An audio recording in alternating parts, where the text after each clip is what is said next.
it over. And I like only have... Oh, see? You're almost done. All right. Well, because you let me get that last one in. That's right. I'll keep it going for you. All right. Welcome to the Black Notes. Oh, hello. Blockument after show party. We call it a party because we do our breakfast bourbons. Mm-hmm. Ashley's been going hard on this bottle. Oh, yeah. Just pretty much that was all me. You know how I do. Yep.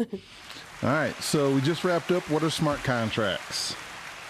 You know what I forgot to ask you? What I always ask you at the end of the show. That's why it felt so weird at the end of the show. Because I nailed it in the beginning. You nailed it in the beginning. I usually ask you to re-summarize. Yeah. Mm-hmm. So re-summarize now. I mean, you did nail it in the beginning. So what are smart contracts? Are you sticking with your same answer? Yeah, I can't top that. That was a baller answer. It was. It was. I don't really know how to re-summarize it any better, but I guess you shouldn't. You shouldn't. Yeah. Just be like, I nailed it. I'm sticking with it. I'm not calling it. When I was in high school, one of my math teachers at one point was like, you know how math questions always be like, here's the question, and then be like, explain why, or whatever. Oh, yeah. So that's the part I always used to tie people up, because you could know the right answer, but it's like, I just sort of know it. Yeah. I can't really tell you how. Yeah. And you'd be like, why y'all losing so many points on this? Just be like, because I said so. Yeah, literally. I was like, mom. that's an option? He's like, yeah, just because you said so. I was like, all right. Yeah. Those are those great teachers you come across every now and then. Yeah. They're not into it for all the BS. Well, they do that because they want to make sure you didn't cheat and just like know, I don't know. Well, yeah, they're trying to prove you understand something, but it's like if I'm consistently getting the right answer, I obviously understand it. There's a difference between understanding and being able to explain why I understand something. Maybe I'm a savant, okay? You know what I mean? Right. I actually had a little Twitter debate with there wasn't really a debate.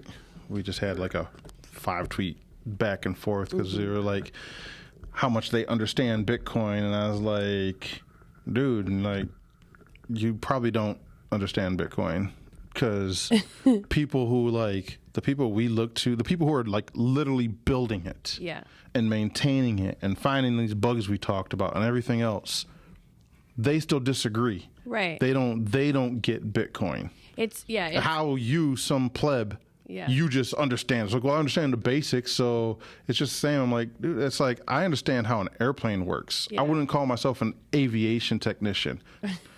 Right. He's like, well, I would. I'm like, all right, well, I think then that explains everything we need to know. Yeah, it's like, all right, well, cool. Yeah. Have a good day with that. I'd love to see that guy's resume. He probably says, like, he's an expert. He probably is like an aviation rocket scientist. So, you got a question before I dive in? I was going to show you some things, but let's get your questions out the way first. Well, I'd rather spend the time looking at that because my questions they're not bad. I feel like that's more valuable. All right, so... Unless you want me to, like, take up a little time while you're Googling. Yeah, why don't you do that? Because we know you love Google. I know. Right. I know. Making a joke. Google's what I do. Let's see here. So I kind of just wanted to touch back on, like, I wrote down apps for the average person to be able to use smart contracts. And I know that we kind of touched on that with, like, the GitHub. But, like let's say somebody is kind of, like, itching to use a smart contract. Like, how would you advise them to go about doing that? Would it be like just the GitHub path? Well, no, they can. So first thing you got to do is learn some programming 101 basics. Let's go here first. So you have, I think it's called Remix. And remember, I'm not a programmer. That instantly sounds like a barrier to entry, though, because like, who wants to learn that?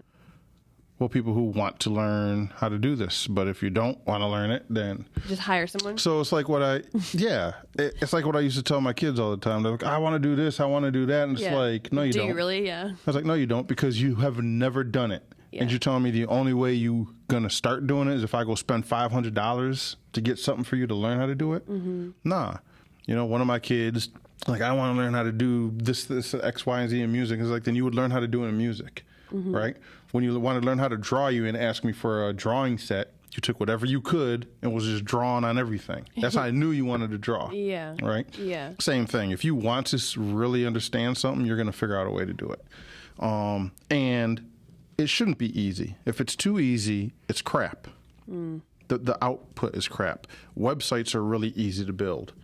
Websites are crap now compared to where they were, I don't know, maybe the golden age was right after, remember when Flash, all the cartoon animated websites? Yeah. Right after that, up until maybe about 10 years ago, right? Websites were really cool because they were unique. All the designs looked different, like they were art. Right. Now it's the same 3, 5 WordPress templates. Yeah. Right? Because they're so easy to do. So there's no like convenient, I'm going to say the word, third party situation, like how there's like exchanges for transacting and buying kind of thing, you know, like a convenient way where I can be like, all right, I want to, this is a selfish question because I want to do my car rental. This is why I'm asking. Let's not kid ourselves. Right. No, you can either pay somebody. Now, there are people who try to build blockchain systems, right? And there are smart contract developers. Those aren't the same. One requires a computer science engineer that understands cryptography. Right, and that will never be me. Right. Well, I'm not saying that it's not about you, though. It's like if I want to start a competitor to Ethereum, I want to do my own smart contract blockchain. Oh, I don't want to do that. I need an engineer. Okay, I don't want to do that. If I just want to build an app on top of Ethereum, I need a smart contract programmer.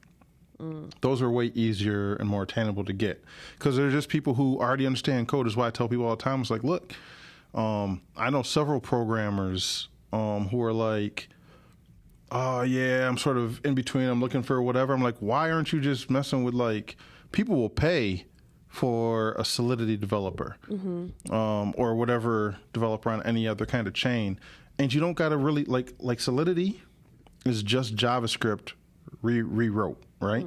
So if you know JavaScript, if you know Python, if you know just about anything, any kind of programming language, you already know learning another language. It's like going from French to Spanish. Yeah. It's like if you know one, learning the other, especially if you know one as a second language, learning the other as a second language, Italian, any of those. Portuguese, maybe?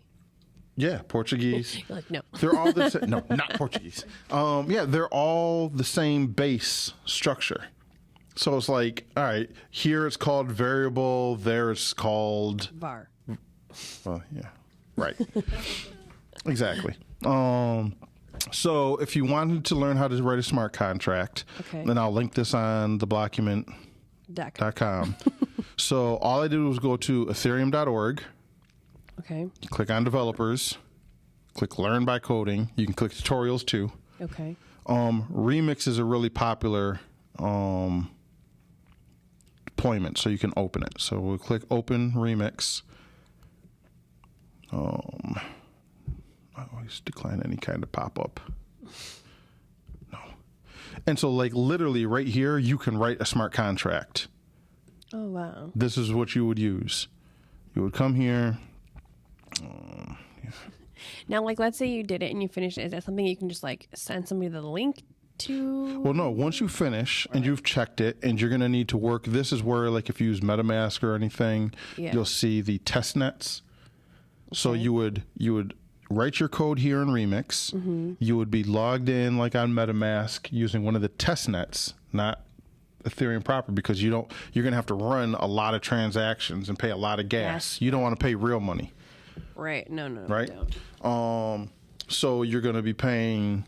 You're going to get cheap, free-ish, cheapish testnet money. Yeah. And test all your transactions here. Look for bugs. These are one of the bugs. One of the bugs is like a gas leak. Because remember, every time the key thing of Ethereum, right, is it runs smart contracts. That's what they wanted. It was supposed to be wanted it on Bitcoin. Bitcoin community refused it. Yeah. Built Ethereum. So basically, Ethereum is just Bitcoin that allows smart contracts.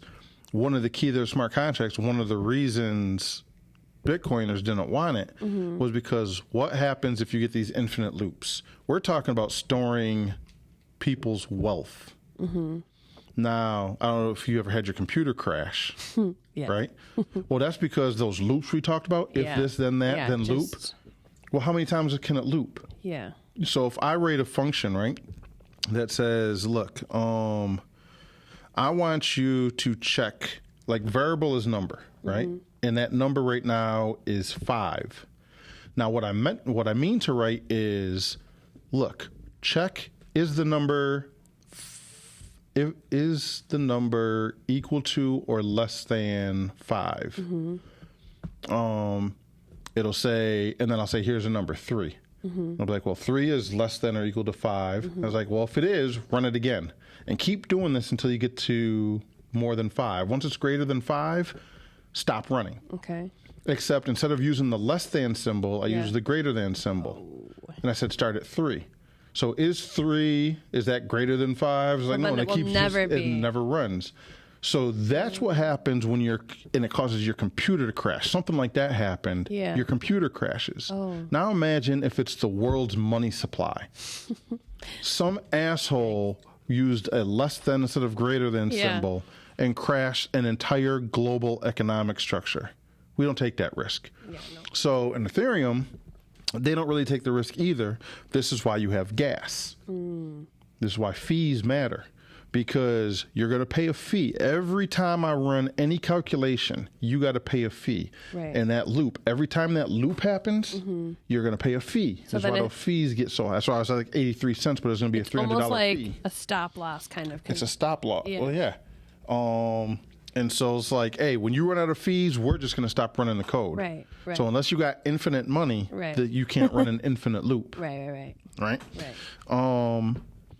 So yeah, Remix, and I'll put a link to this on the Blockument notes, but you can use this. Once you get the code all set and you think you're all good, then you would publish that to the chain. And so here we're at Etherscan. So at the start of every show, we use mempool.space. I was going to say meme. Mempool. We use mempool. We use mempool to check out the Bitcoin blockchain. We could use Etherscan and look at the Ethereum blockchain, and we can see what the current price of ETH is. Everything you can do on mempool. I can see what the last block was, who got the fee, how many transactions, right?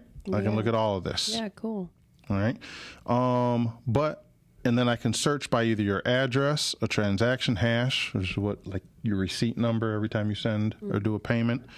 I can look for a block. I can look at a token, which is different because Bitcoin doesn't have tokens. So Ethereum is the coin. Right. Right? Any ERC20 or any other NFT, whatever, those are all tokens. So coins and tokens really have a different meaning. Yeah. But you can also look at a smart contract. So let's look at this block. So we can see the block, and we can see hash, nash. I guess it's not going to show 135 transactions. Contract, internal transactions. Let's look at these. So these should all be contracts. So here's a Uniswap contract. And I can look at Uniswap's router 2. So this is me looking at a smart contract. And then I can click here on contract. Yeah. And I can start looking at the actual contract. That's what I was waiting. I'm like, no, I don't think that's a contract. But now I see. Yep. There's right. So here's all these functions: fee to, external view, return address. So this is the plain language. It's like not plain language, but it's not that foreign. Yeah. Like a function just means, like I said, here's an operation. Does it say what that contract is for? Like before you clicked on it, or Submitted for verification. Sometimes they put it in the comments. No contract security audit submitted, so this hasn't been an audited contract, right? But they're not easy to read, but they're not hard to read. Like here's a function. I want to do a function. What's that function's name? Fee to. What do you think that means? it's a fee. Who's the fee going to? Right? Fee to setter. who set Setter. the fee to, right? They're not that hard to read. Yeah. And then if you go to the Ethereum developers and, do one of the tutorials, they'll show you and so I what noticed every single one of these mean. So each line has to be numbered, though. That's No. This is, each line is numbered. This is so... Like if with you're Solidity, in it doesn't matter. Okay. Yeah, if there's a bug, I can say, hey, Ashley, I think, or if you get a return error, maybe I run it and I get an error. It'll say error line 91.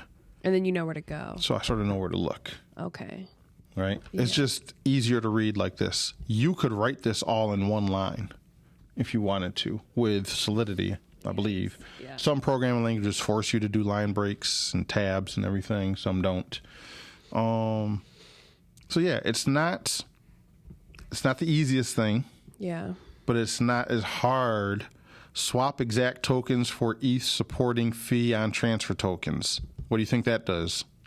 Swap exact tokens for ETH supporting fee on transfer tokens. Yeah. You might not get it, but it's not. I didn't just say Jim Jobs, Jim Zabaloo. Yeah. Right? And then you could just take that better. But you could just copy that. Yeah. And then you could literally, if you wanted to go to like a Google or something, you could click that. What does that mean? Swap exact tokens. Couldn't you also put that into ChatGPT and be like, what does that mean? What do you think it would tell you? Yeah. It would tell you. Cool. Now, remember though, ChatGPT. Now, I think it would probably know this. But most things, if it doesn't know, it's not going to be like, Oh, it's going to give you a guess? It won't give you a guess. It'll just lie its ass off. It'll be like, swap fee means when you want to swap a fee and do this and you do this. And it was invented by this person back then and it was first implemented here and it's used all the time. Oh, my God. Go fact check any of that. It'd be all bullshit. For real? That's kind of rude. Yeah, that's why... It's not replacing people's jobs yet. But if you don't know about an area with ChatGPT, dang it, I did not know that. But you could use ChatGPT. Hope that guy brings my car back. Honestly, though, because I love ChatGPT. Yeah. It's changed my world. Yeah. But you got to know how to use it. If you don't know what you're talking about, use it because it'll give you a basic understanding. But then fact check it. Can't you I know this is gonna get we're off the rails right now, but can't you train ChatGPT? Could you here's an entire course on how to code? Yeah, you could just ask it that. You can I'm telling you, go to here to ethereum.org, but you can just go to ChatGPT and say, look, I want to learn Solidity. So if you know how to prompt it, right? And go to one of the prompting GPT podcasts. They'll teach you all about that, right? But you could basically be like, you are a smart contract educator specializing in the Ethereum blockchain. I know nothing about code. Yeah, facts. Teach me Solidity, and like I'm a 7th grader. Yeah.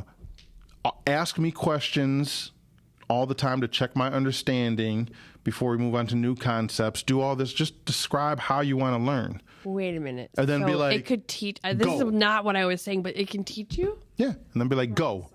And it'll go. You are consistently blowing my mind. It's unbelievable. All I did was use it. You should imagine what the people who were creating this stuff could do. Wow. But yeah, so you can learn that. Or it's you could even tell it, look, I want to use... And you can give it the web page, especially if you pay for it, ChatGPT. So you have the tutorial section or the documentation page. So you can be like, all right, I want you to look at the documentation page. Yeah. Think of the best way to teach me at my level. Yeah. Tell it what you know and don't know. You know what I mean? 2nd grade. And be like, this is based off of the documentation. Yeah. Teach it to me like this. Because it can you can look into this in Intro to dApps. You might look at some of this and you start to see deterministic and Turing complete, what we just talked about. And you're like, I don't even know what the heck's talking about. ChatGPT will read this and put it in a language you want to learn, in a way you want to learn it. That's easy for you to understand. Wow. And again, if you don't know anything about the topic, especially as you're starting to go through fact check, which will help you with the learning anyway.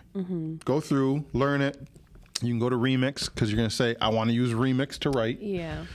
Learn it. Check it.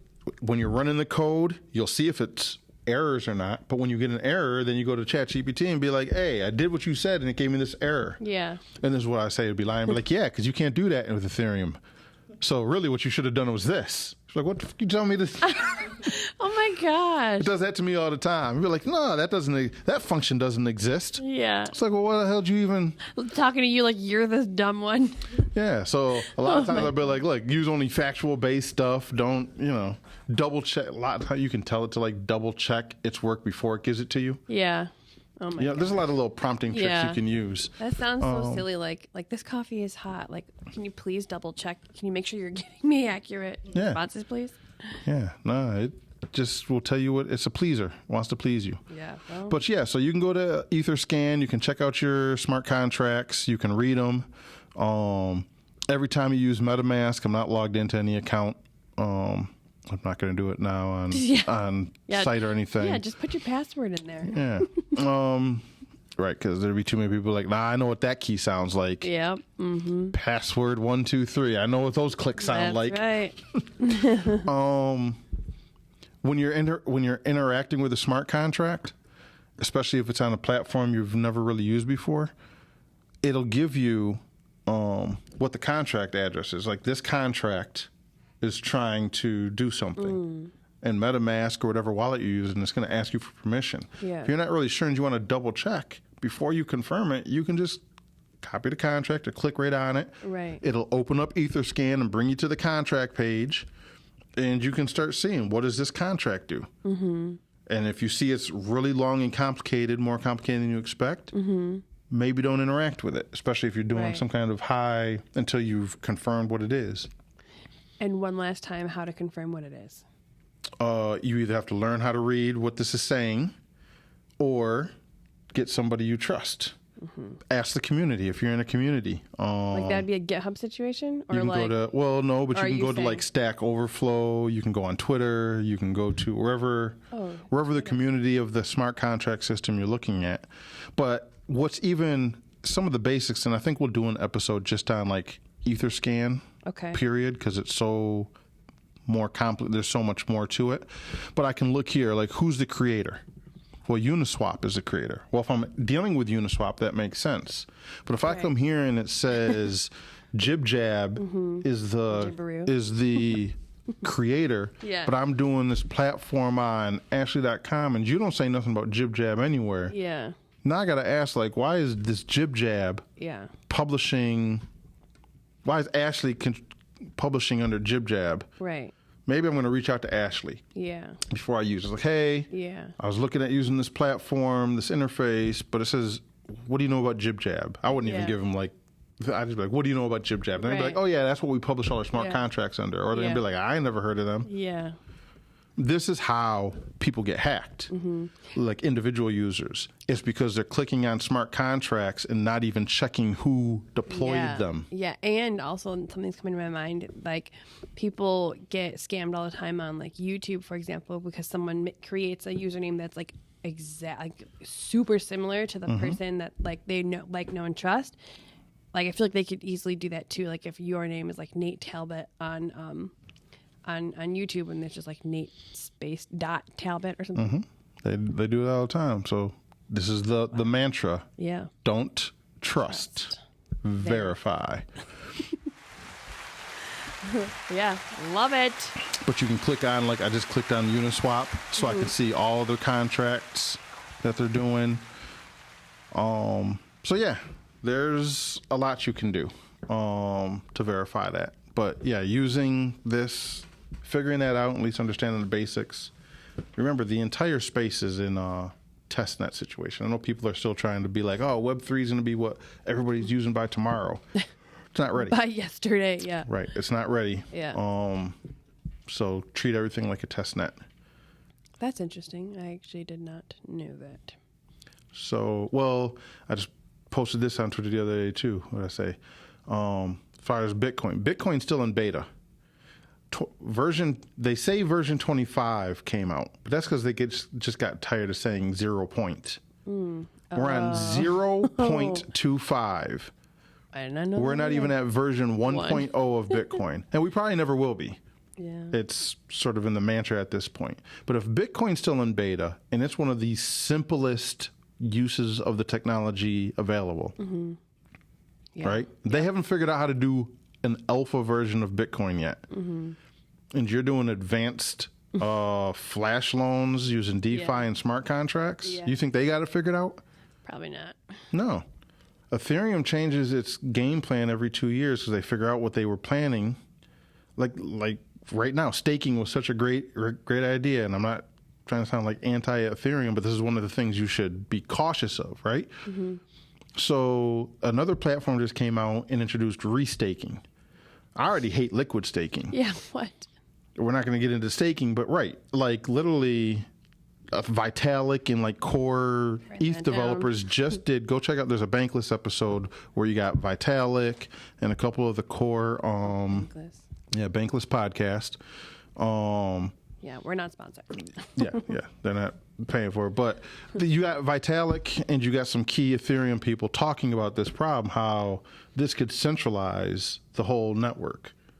Well, dang.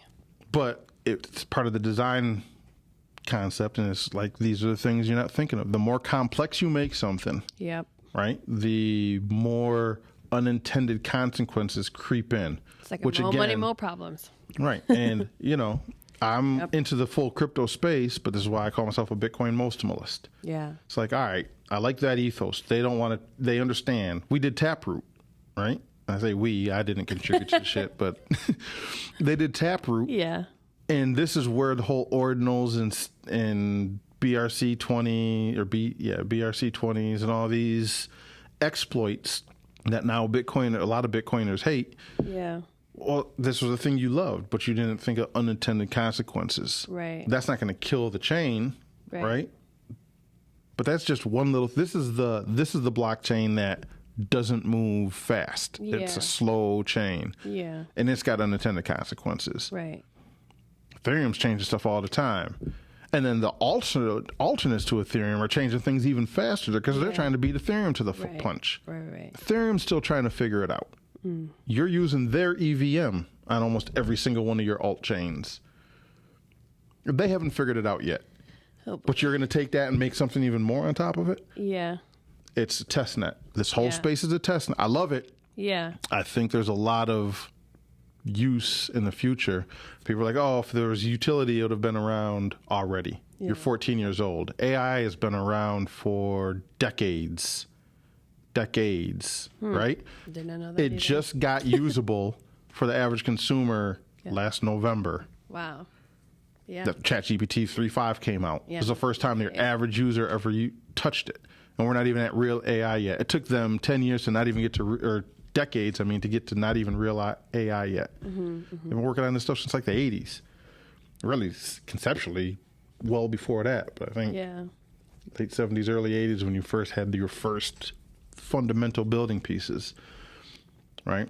So we're there with crypto. We're in the 80s still, right? We haven't seen the 2020s yet. Yeah. So it could be a minute. Now we got at least LLMs, this form of AI. Maybe we can excel even faster when we get it. That's what ChatGPT is, an LLM.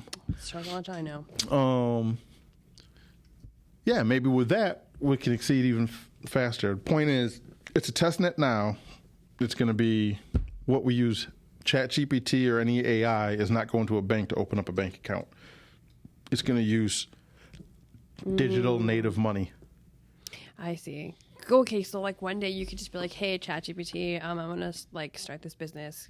Go do it," and then it like opens up a bank account, and, like starts like. No. Because to open a bank account, not bank account. I'm sorry. You'll be like, "Hey, ChatGPT, here's my wallet. Here's access to my wallet because you can do it privately on your own thing." That's what I meant to say. So it can sign transactions on your behalf. You could give it an allowance. I'm going to put $1,000 into this one account. You're not going to give it access to your main account. Yeah. I'm going to give you $1,000 in this account. I want to do a business doing this, or I don't care what the business is. I need to make 10% returns every month. Yeah, go do it. Yeah. Wow, I can't wait. People are doing that now. It's just not executing the final commands because it doesn't have access to capital. Yeah, it always tells me to do affiliate marketing, and I'm like, oh, man, I don't really want to. It's because you haven't learned how to prompt yet. Yeah, we're gonna have to get together and do a prompt session. Ooh. Maybe we'll do a joint show with a AI Chat GPT show and crypto and Chat GPT working together. So cool. Yeah. All right. So that is it, unless you got another burning question. No, I feel like this is like a second episode, I feel like. All right. Because one thing that's burning in the back of my head now for the past hour and a half, 2 hours is something our producer has to tell me and refuses to tell me until we wrap. Oh, so now yeah. I need to know. So check us out every 2 weeks. We'll be back in a couple weeks. Oh, well, next week, if you're checking this out live, when you're checking out what it just came out, we'll be on this Sunday. Yep. So if you don't know when that is, though, if you're not checking this out the day we air, then go check out the Blockument.com. Blockument.com. The Blockument.com. Blockument.com. I should go get Blockument.com too, just in case. Yeah, and then just I gotta do it before this airs, so nobody else doesn't get it on us. Yeah, and then try to sell it to us. Right. All right. Peace. Yeah. Bye, guys.